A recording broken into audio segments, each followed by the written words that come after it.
Capitolul 20. Alte sfaturi pentru viață. Un ocărător este vinul, un zurbagiu băutura îmbătătoare și oricine se lasă ademenit nu este înțelept. Groaza pe care o insuflă regele este ca răgnătul leului. Cel ce îl întărâtă păcătuiește împotriva sa însuși. Este o mare însușire pentru om să se stăpânească de la ceartă și tot nebunul se întărâtă. Toamna, leneșul nu lucrează, iar când vine să culeagă rodul la seceriș, nimic nu află. O apă adâncă este sfatul în inima omului, iar omul deștept știe să o scoată. Mulți oameni se laudă cu mărinimie, dar un prieten adevărat, cine îl află? Omul drept umblă pe calea lui fără prihană. Fericiți sunt copiii care vin după el.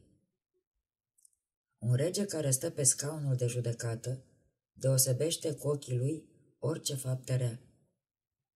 Cine poate spune, curățită inima mea, sunt curat de păcat?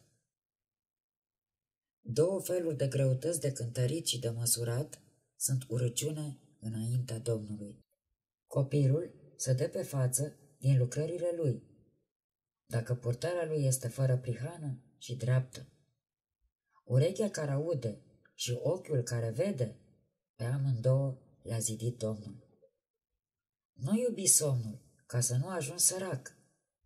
Ține ochii deschiși, numai așa vei fi îndestulat de pâine.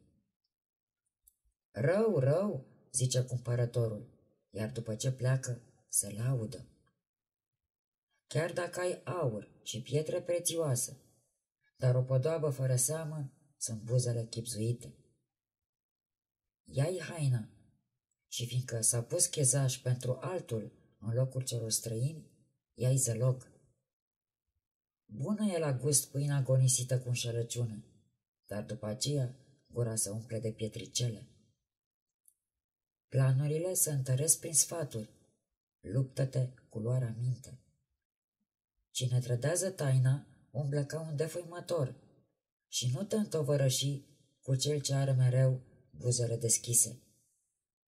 Cel ce blestamă pe tatăl său și pe mama sa stinge sfeșnicul în mijlocul întunericului. O moștenire repede câștigată de la început, la urmă va fi fără binecuvântare.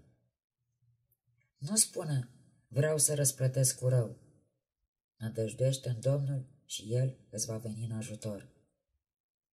Greutățile nedrepte pentru cântărire sunt urăciune înaintea Domnului și cântarele înșelătoare nu sunt decât un lucru rău. De Domnul sunt hotărâți pașii omului, căci cum ar putea omul să priceapă calea lui? O cursă este pentru om să afierosească Domnului ceva în grabă și după ce a făgăduit să-i pară rău. Un rege înțelept simte pe cei fără de lege și lasă să treacă roata peste ei. Sufletul omului este un sfeșnic de la Domnul. El cercetează toate cămările trupului. Iubirea și credința păzesc pe rege și prin iubire își sprijină tronul său. Faima celor tineri este puterea lor și podoaba celor bătrâni părul lor cărunt. Rănile sângeroase sunt un leac pentru cel răufăcător și lovituri care pătrund până în lăuntrul trupului.